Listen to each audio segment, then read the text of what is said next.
My Principal Lives Next Door. This book was written and illustrated by third grade students right here in Sanibel, Florida. That's pretty cool. Let's read this book and see what they had to say. My principal lives next door.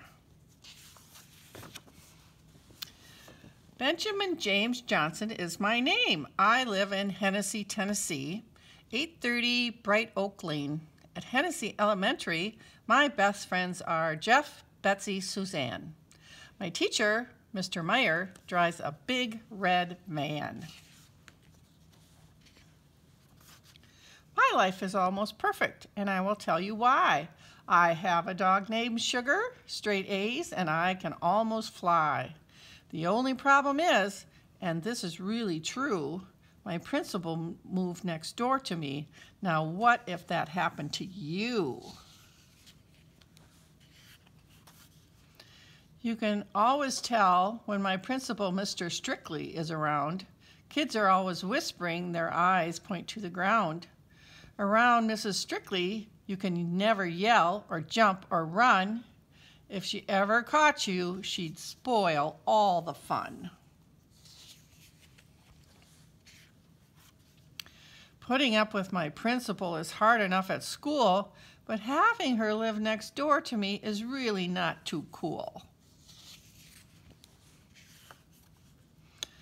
When finally I got used to this and things were A-okay, something horrible happened to me, a D instead of an A. Getting a D wasn't really my fault. It was those terrible 3s and 4s. Practicing multiplication facts is always a big bad bore.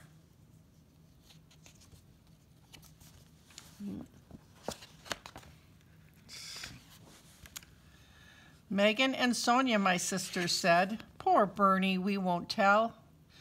But Mr. Myers called my dad. You should have heard him yell. Then Stephen, Marty, and Henry, the guys who got D's too, said, "Listen, Ben, don't worry. We've got great advice for you." And just as I was about to hear what they all had to say, Mrs. Strictly came on the intercom. "Benjamin James Johnson to my office today." My hair on my neck, it just stood straight up. I got goosebumps all over my knees. Next, my teeth started chattering. Oh, my garden peas. I had no choice, and so at 3 I went to meet my doom. I tell you this, and it is true, I'd rather have cleaned my room. Mrs. Strictly didn't say a word, but took me straight out to her car. Then she stared at me and growled, "We won't be going far." I thought we were going to my house, but she pulled into 832. She took me into her den and said, "There's something we must do." Then from one of her drawers, she took something I just couldn't see, a ruler, a paddle, a big brown belt. Oh no, those horrible 4s and 3s.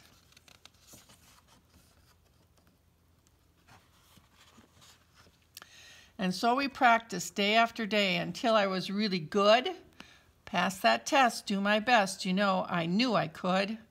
And when it was over and said and done and I could multiply, I felt really proud, and so I yelled, "Whoopee!